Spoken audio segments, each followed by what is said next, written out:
नमस्कार दोस्तों।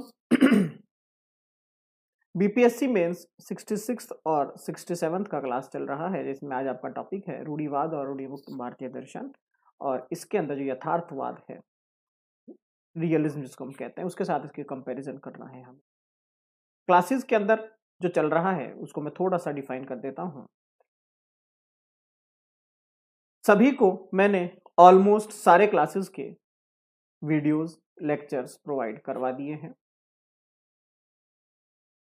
सेकंड, अभी जो चल रहा है ये आपके लिए दो तरीके से बेनिफिशियल है। फर्स्ट, जो फ्रेशर हैं उनके लिए एज अ फ्रेशर के लिए बैकग्राउंड ये यूजफुल रहने वाला है, और जिनका लगभग सिलेबस हो चुका है उनके लिए एज ए रिवाइज मॉड्यूल पर ये काम करेगा। तो इस चीज को हमेशा दिमाग में रखिएगा। कल हमने theory of truth and error देखा था, उसी चीज के जैसा, उसी कंसेप्ट के जैसा आज का आपका कंसेप्ट है सत्य वाला, जो हमने कल देखा था। उसके अंदर अब मैं सिर्फ इस कंसेप्ट को लेकर अगर आगे बढ़ूंगा और इसका कंपैरिजन, या इस कंसेप्ट को लेकर आगे बढ़ूंगा और इसका कंपैरिजन रियलिटी के साथ करवा दूंगा, वास्तविकता के साथ करवा दूंगा, तो मेरा काम हो जाएगा। आप कहेंगे सर कैसे, समझ में नहीं आया। समझ में इसलिए नहीं आया, मान लीजिए भारतीय दर्शन की मैं बात करता हूं, इंडियन फिलॉसफी की मैं बात करता हूं, तो इसको मैं कोशिश करता हूं कि दो सेक्शंस के अंदर डिवाइड हो जाए। कौन से दो सेक्शंस के ऊपर? विचारधारा के ऊपर। आइडियोलॉजी के कारण इन्हें दो भागों में मैंने डिवाइड कर दिया। कौन सी आइडियोलॉजी? वेदों की ideology, the ideologies of Vedas. एक वो हैं जो इसको बिल्कुल भी बायकॉट कर देते हैं, जिसमें आते हैं चारवाक। चारवाक को गोला करता हूं मैं एक बार, जैन, बुद्ध। वो लोग जो कि वेदों को एक्सेप्ट करते हैं, स्वीकार करते हैं। सांख्य योग, न्याय, वैशेषिक, मीमांसा, वेदांत। छह दर्शन में अगर इधर साइड में हटा दूं तो ये वो लोग हैं जो वेदों के ऊपर विश्वास करते हैं, ये वो लोग हैं जो वेदों पर विश्वास नहीं करते हैं। चारवाक को मैंने अलग क्यों किया? क्योंकि चारवाक एकमात्र दर्शन था जो मेटलिस्टिक भी है, जो भौतिकवादी भी है। और कितना भौतिकवादी? 100% भौतिकवादी। मेटलिस्टिक सभी हैं, लेकिन जितना चारवाक है उतना कोई नहीं है। चारवाक सबसे अलग है। अगर मैं ये कहूं कि इंडियन स्कूल ऑफ फिलॉसफी की मैं दो ब्रांचेस बना सकता हूं,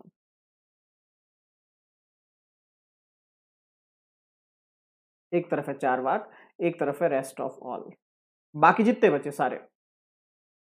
आप कहेंगे सर ऐसा क्यों? क्योंकि बाकी जितने भी हैं, चाहे वो जैन हो, चाहे जैन से लेकर वेदांत तक जितने भी बीच में स्कूल्स आते हैं, उन सब में कुछ ना कुछ सिमिलरिटीज है। कुछ ना कुछ सिमिलरिटीज उनमें है। भले ही आत्मा की मैं बात करूं, जिसको जैन दर्शन में जीव कहा गया है, भले ही मैं आत्मा के स्वरूप की बात करूं, जिसको बुद्ध दर्शन में स्वीकार किया गया है, तो कहीं ना कहीं सिमिलरिटीज है। लेकिन ये सबसे अलग है। तो इसकी थ्योरी जो है, रियलिटी से रिलेटेड यथार्थवाद जो है इसका, वो भी सबसे अलग होगा। और इनका जो यथार्थवाद होगा वो लगभग एक जैसा हमें दिखाई देगा। यथार्थवाद का मीनिंग क्या है? रियलिज्म का मीनिंग क्या है? वो सारी थ्योरीज, वो सारी फिलॉसफी जो आपको यथार्थ के अंदर, रियलिटी के अंदर चीजों की नॉलेज करवाती है, ऑब्जेक्ट का नॉलेज करवाती है। ये जस्ट एक सिंपल डेफिनेशन हो गया। फॉर एग्जाम्पल, मैं आपसे कहता हूं ये गाड़ी है, ये एक गाड़ी है, लेकिन क्या ये कार है? क्या ये जीप है? क्या ये एम्बुलेंस है? क्या ये पुलिस वैन है? क्या ये लाश उठाने वाली गाड़ी है? सभी गाड़ियां हैं, ये पांचों की पांचों गाड़ियां हैं, लेकिन इनका अर्थ, मीनिंग जो है वो सबका अलग अलग है। तो इस गाड़ी की नॉलेज आपने किस एक्यूरेट अर्थ में, किस एक्यूरेट रियलिटी में अचीव की है, उसका नाम है यथ अर्थवाद। जिस अर्थ में वो ऑब्जेक्ट वहां प्लेस किया गया था, जिस मीनिंग के लिए उसको वहां रखा गया था, या उसके वहां होने पर क्या एग्जैक्ट मीनिंग निकल कर बाहर आती है, उसका नाम है यथार्थवाद। आपने कहा सर ये तो जीप है। एक ने कहा नहीं नहीं सर ये एम्बुलेंस है। क्या ऐसा हो सकता है? एक के लिए वो जीप और एक के लिए एम्बुलेंस हो? नहीं सर, दोनों के लिए एक ही होगी। हाँ, अगर वो जीप है लेकिन एम्बुलेंस में काम आ रही है तो उस पर लिखा होगा एम्बुलेंस। और अगर वो एम्बुलेंस है लेकिन वो घर पर काम आ रही है तो उस पर एम्बुलेंस नहीं लिखा होगा, फिर वो जीप ही होगी। यथार्थवाद, रियलिज्म। अब चारवाक की मैं बात करता हूं।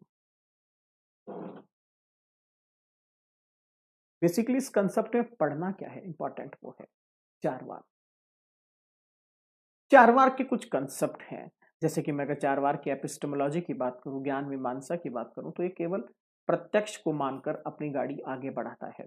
लेकिन जब रियलिटी की बात करता हूं, मेटाफिजिक्स की बात करता हूं, तो चाहे वो आपके वर्ल्ड हो, फिजिकल वर्ल्ड हो, चाहे वो आपकी बॉडी हो, चाहे वो आपकी सोल हो, चाहे वो आपका गॉड हो, चाहे वो आपका सुख और दुख हो, कुछ भी हो, इन सभी के ऊपर चारवाक के थॉट्स क्या हैं, चारवाक के विचार क्या हैं, हमें ये समझना पड़ेगा। और यही एक ऐसी चीज है जिसको बिना समझे हम आगे नहीं बढ़ सकते हैं।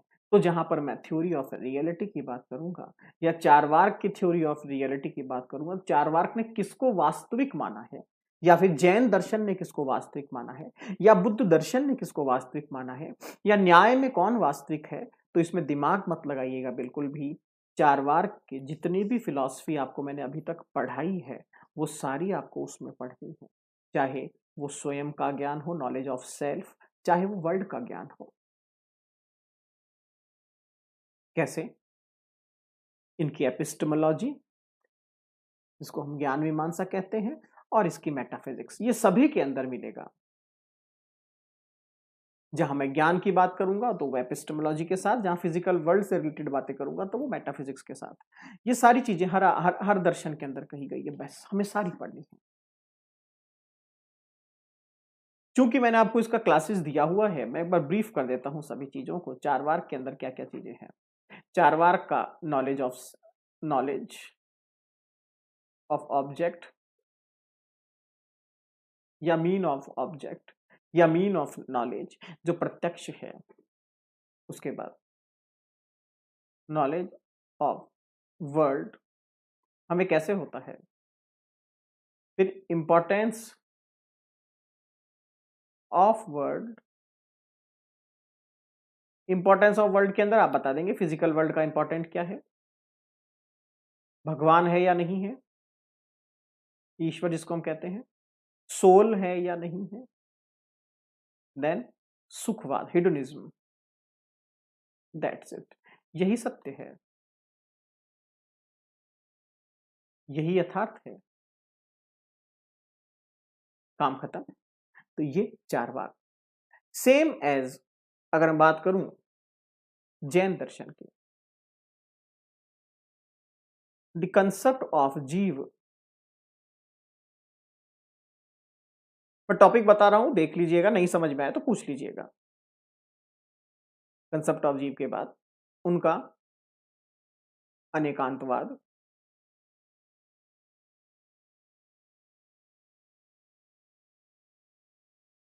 अनेकांतवाद के बाद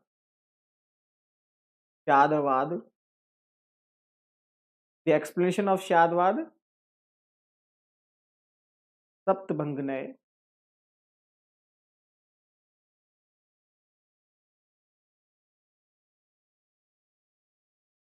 पुद्गल जिसको हम मैटर कहते हैं।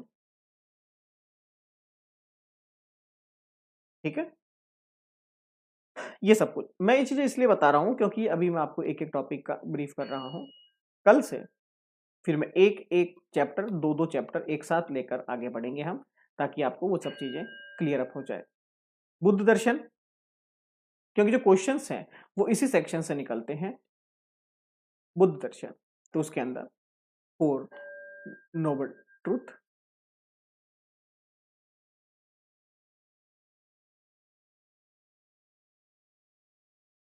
कॉजेशन थ्योरी, जिसको प्रतिसम उत्पाद कहते हैं, 8 फोल्डिंग पाथ,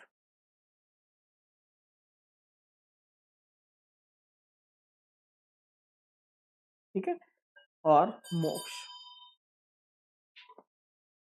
ठीक है। तो ये 4 वाक जैन और बुद्ध। कल से हम पहले इन तीनों को काउंटर करेंगे, इन तीनों का सॉल्यूशन करने की कोशिश करेंगे। ऑलमोस्ट आपके सिलेबस की अगर मैं बात करूं तो आपके, या फिर क्वेश्चन पेपर की मैं बात करूं, तो इस क्वेश्चन पेपर में इंडियन फिलॉसफी के 3 क्वेश्चंस आते हैं, ये बात अपने दिमाग में रखिएगा। उसमें से 1 से 2 क्वेश्चन, या मिनिमम 1 तो कह रहे हैं ही, मैं 2 की भी बात कर रहा हूं। ये क्वेश्चंस जो हैं आपके 4 वाक जैन और बुद्ध से ही रेज होते हैं। कहां कहां से निकल कर आते हैं मैं वो ही बताता हूं। 4 वाक की एपिस्टेमोलॉजी, 4 वाक की ज्ञान मीमांसा, क्योंकि मैं आपको यही चीजें बताऊंगा, इन्हीं के आपको नोट्स दूंगा। 4 वाक की ज्ञान मीमांसा, 4 वाक का अनुमान का खंडन, रेफिटेशन ऑफ इन्फ्रेंस, जैन दर्शन जीव, जैन दर्शन का अनेकांतवाद,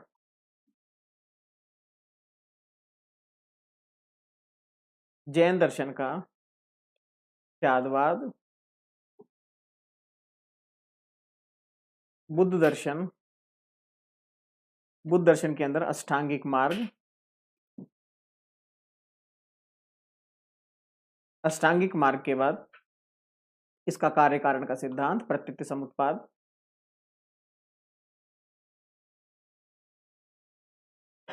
ठीक है।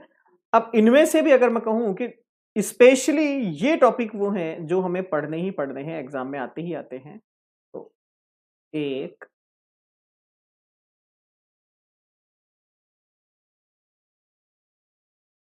2, इस पे आप जुआ खेल सकते हैं। ये 3 वो टॉपिक हैं जिन पे आप गैम्बल खेल सकते हैं, जहां से प्रश्न आने की संभावना, पॉसिबिलिटी सबसे ज्यादा होती है। तो इन तीनों का अगर स्टडी मटेरियल आपको मिल चुका है पहले, तो आप वैसे देख लीजिए, नहीं मिला है तो आप मुझे मैसेज कर दीजिए। कल मैं आपको 4 वाक और जैन एक साथ पढ़ाऊंगा, कंपैरेटिव स्टडी कराऊंगा, प्लस हम कोशिश करेंगे 4 वाक के पिछले जितने भी क्वेश्चंस हैं उनको हम लेकर आगे बढ़े, क्योंकि अभी तक जो हमने पढ़ा है, फॉर एग्जाम्पल अभी हमने पढ़ा प्रमाण, और प्रमाण हमने पढ़ा, ये न्याय दर्शन के अंदर अब आ जाएगा।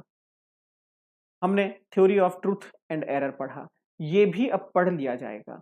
बेसिकली अगर इस पूरे सिलेबस को मैं देखूं बीपीएससी के, तो सबसे इंपॉर्टेंट और सबसे बड़ा टॉपिक जो है वो यही है जो हम अब शुरू करने वाले हैं, ठीक है। तो हम कोशिश करेंगे कि अगले 7 से 8 दिन के अंदर ये सब कुछ खत्म हो जाए। इट मीन्स आज मंगलवार है, बुधवार को आपको वीडियो मिलेगा, तो मान के चलिए आपकी मंडे ट्यूसडे वेडनेसडे तक, मतलब लास्ट वेडनेसडे तक आपका इंडियन फिलॉसफी ऑलमोस्ट कंप्लीट हो जाए, जिसके अंदर आपकी लैंग्वेज फिलॉसफी भी आ जाएगी और वॉट एवर। ये अलग अलग टॉपिक इसलिए दिए गए ताकि आपको कंफ्यूज किया जा सके। बेसिकली आपको पढ़ना सभी कुछ है। प्रमाण के बारे में मैंने आपको बेसिक इन्फॉर्मेशन दे दिया है, theory of truth and error के बारे में इन्फॉर्मेशन दे दिया है। अब स्टेज वो आती है जहां पर आपको सिर्फ थ्योरीज पढ़नी है, किस फिलोसफर ने क्या कहा था, कहां पर कहा था, प्लस कहां कहां से अब क्वेश्चंस आने की संभावनाएं होगी वो मैं आपको बताऊंगा। कुछ बच्चों का आंसर राइटिंग, स्पेशली शायद एक ही बच्चा है जिसका आंसर राइटिंग अभी चेक नहीं हुआ है, तो थर्सडे, गुरुवार को आप दिन में 2 बजे कॉल करने की कोशिश करेंगे, ठीक है। ये आपका टाइम अभी सुनिश्चित कर देता हूं, एक दिन पहले ही 2 बजे कॉल करने की आप कोशिश करेंगे। इसके अलावा ऑलमोस्ट सभी का आंसर राइटिंग चेक है जिन्होंने भेजा है, तो एक ही बच्चा है जिनका आंसर राइटिंग चेक नहीं है, आप वो भेज दीजिए, सॉरी कॉल कर लीजिएगा, तो अपन जितना क्वेश्चंस होगा अपन उनको चेक कर लेंगे, ठीक है। और इंडियन स्कूल ऑफ फिलॉसफी में कल से हम, अगर आप कहें तो 0 से शुरू करेंगे, अगर आप कहें तो हमारा जो हो चुका है उसके आगे से हम कहेंगे, कुछ लोग कहेंगे रिवीजन मोड पे चल रहा है, व्हाटएवर, बट मैं आपको वही पढ़ाऊंगा जो आपके एग्जाम पॉइंट ऑफ व्यू से जरूरी है। कोशिश की जाएगी कि इसमें एक भी पुरानी क्लास ना हो, सारी क्लासेस फ्रेश हो। ठीक है, तो कल हम मिलते हैं।